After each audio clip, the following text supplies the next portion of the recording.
साथियों, आज की क्लास में हम समझेंगे प्रवाह 2 ब्रिज कार्य पुस्तिका गणित कक्षा 6 एवं 7 के अंतर्गत आकलन 12 जो पेज नंबर 92 पर है। चलिए शुरू करते हैं। आकलन 12 पहला सवाल है, नीचे दी गई संरचना में से किसे घनाभ बनाया जा सकता है? सही उत्तर पर सही का निशान लगाएं। अब घनाभ इनमें से हम किससे बना सकते हैं? तो हम घनाभ इनमें से इस घ वाली आकृति से बना सकते हैं। इस पर हम सही का निशान लगाएंगे। अगला सवाल नंबर 2, दी गई वस्तुओं की छायांकित सतह को छापने पर कैसी आकृति प्राप्त होगी? सही उत्तर पर सही का निशान लगाएं। इसे हम छापेंगे तो कौन सी आकृति इनमें से प्राप्त होगी? ये वाली। इस पे हम सही का निशान लगाएंगे। ख है, इस छायांकित भाग को हम छापेंगे तो कौन सी आकृति दिखेगी? ये त्रिभुज वाली। इस पे सही का निशान लगाएंगे। अगला सवाल नंबर 3, दिए गए इंजन में अलग अलग आकृतियों की संख्या गिनकर लिखें। इस इंजन में से अलग अलग आकृतियों की संख्या गिनकर यहां लिखनी है कि त्रिभुज कितने, ये आकृति त्रिभुज की होती है, आयत कितने हैं, वर्ग कितने हैं, वृत्त कितने हैं, हमें इनको गिन के लिखना है। सबसे पहले हम त्रिभुज गिनेंगे। त्रिभुज गिने देखिए 1 2 3 4 5 6। त्रिभुज कितने हैं? बराबर 6।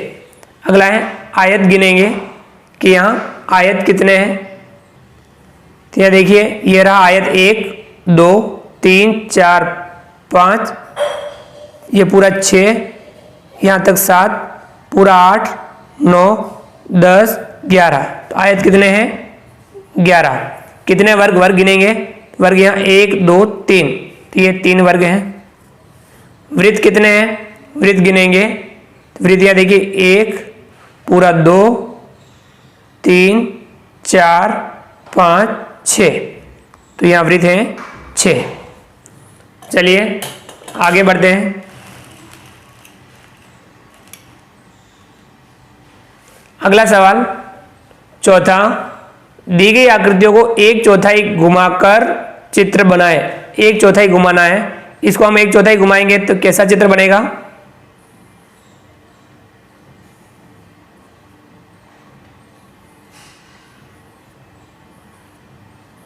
ये इस प्रकार से चित्र बनेगा। ख है, इस आकृति को हम 1/4 घुमाएंगे तो कैसा चित्र बनेगा?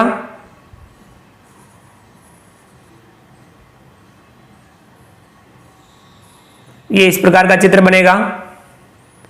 अगला सवाल नंबर 5, निम्नलिखित आकृतियों में कोणों के चांदे की सहायता से मापकर उनके माप लिखिए।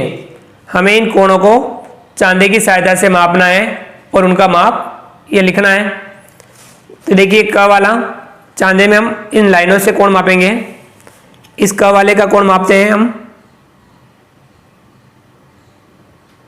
तो यह देखिए, ये लाइन इस लाइन के ऊपर, यहां कोण जहां मापना है उसे यहां रखना है इस बीच वाले लाइन पर, और यहां आ रहा है तो 0 से गिनेंगे 10 20 30 40 और 50 के बीच में 45। ये हुआ 45 डिग्री। ख है, इस कोण को मापेंगे।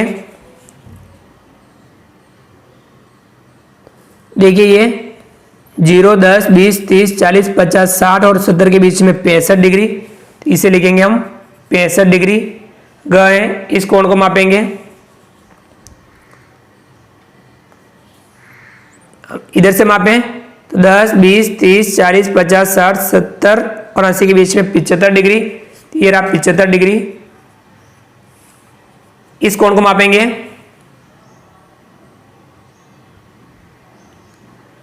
तो यहां 0 से 10 20 30 40 50 60 70 80 90 100 110, यहां आ रहा 110 डिग्री। इसमें ये कोण मापेंगे, अंदर वाले त्रिभुज के अंदर वाले कोण मापेंगे। तो यहां देखिए 0 10 20 30 40 50 और 60 के बीच में 55 डिग्री। इधर वाले को मापेंगे। 0 10 20 30 40 50 और 60 के बीच में 55 डिग्री। इस कोण को मापेंगे। यहां आ रहा है, इधर 0 से गिनेंगे 10 20 30 40 50 60 70 तो ये रहा 70 डिग्री। 70, 55 और 55 इन तीनों को जोड़ेंगे 180 डिग्री आएगा। त्रिभुज के अंदर के तीनों कोणों का योग हमेशा 180 डिग्री होता है। चाहे इस कोण को मापेंगे, इधर 0 से 10, 20, 30, 40, 50, 60 और 70 के बीच में 65 डिग्री। ये कितना है? 65 डिग्री। आ गया समझ में? तो साथियों हम इस प्रकार से चांदे की सहायता से कोण माप सकते हैं। तो साथियों वीडियो को लाइक कीजिए, चैनल को सब्सक्राइब कीजिए, बेल आइकन और नोटिफिकेशन के लिए दबाइए ताकि आप तक हमारा लेटेस्ट वीडियो सबसे पहले पहुंच पाए। आप अधिक से अधिक साथियों तक वीडियो शेयर जरूर कीजिए। मिलते हैं अगली क्लास में नए वीडियो नए कंटेंट के साथ में। तब तक के लिए थैंक यू।